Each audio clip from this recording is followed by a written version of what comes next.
I've been thinking about making this short for weeks now. It's very different from my usual stuff. But then again, so is Frankenstein. Let's go. Frankenstein was a lonely monster. He didn't mean to kill everyone. Sure, he smashed in some skulls and tore out some throats. But he only did that because people were scared of him and wouldn't stop running away. But you know what they say? Play stupid games. Win stupid prizes. Now he's all alone in the Arctic with no one but the birds for company. But one day a ship arrived. A whole fleet of ships, actually. And men spilled out onto the ice carrying tools and supplies. They built a camp and set up defenses against the elements. And after a while they invited Frankenstein to join them around the campfire. For the first time in years, Frankenstein had friends. They told him stories about the world and the things he'd missed while he was gone. About how there were other monsters like him.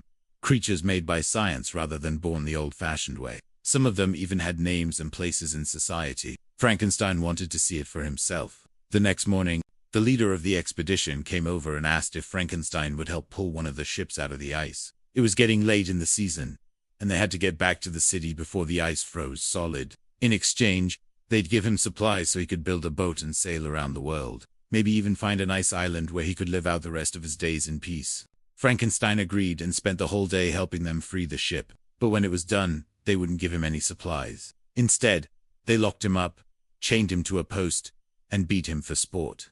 It turns out they never intended to let him go. See, the ship wasn't trapped in the ice. They just made it look that way so Frankenstein would come and help them free it. When he got tired of being beaten, they tossed him in the water and left him there without his coat. But Frankenstein had learned something from his time at the camp. He knew the ways of man. He swam after the ship and grabbed onto the mast, refusing to let go even as they sailed into the night. Eventually, they hauled him aboard, more out of annoyance than anything else. But when they finally reached land, Frankenstein didn't run away.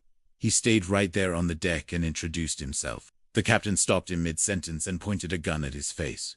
"You're a monster," he said. "A savage beast with hands made of wax and eyes made of ice. I'm gonna put a bullet in your brain and end your miserable life." But before he could pull the trigger, a woman stepped in front of Frankenstein. "No, don't," she said. "He didn't do anything. Let him come with us. I'll take care of him." The captain thought about it for a moment, then nodded. "All right, but you're responsible for him. If he does anything, I swear, I'll kill him myself." She took a small bag from the man and handed it to Frankenstein. "Here, it's all you have left," she said. "Take it, wear it." Confused, Frankenstein opened the bag and found a heart pendant. As soon as it touched his chest, he felt an overwhelming sense of sadness. He looked down at the woman and saw a tear roll down her cheek. Suddenly, the memory of his creator came flooding back. Victor Frankenstein, the man who made him and abandoned him, the man who gave him life and cursed him to a meaningless existence. All those years of wandering, all that hatred and misery, it was all because of Victor. But who was this woman, and why was she crying? Was she another one of Victor's creations? Had he made more than just Frankenstein? The questions swirled around him, pulling him deeper and deeper into the mystery until he could think of nothing else. And that's the end of the original story. Now, we have to figure out a way to make it so Frankenstein comes back and leads the forgotten.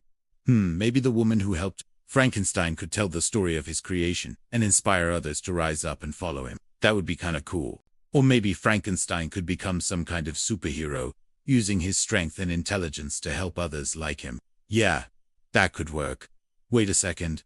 Why are we still here? Shouldn't we be writing this story instead of talking about it? You know what? Screw it. I am so excited to see where you take this. Please write and share your story with the world. I can't wait to read it.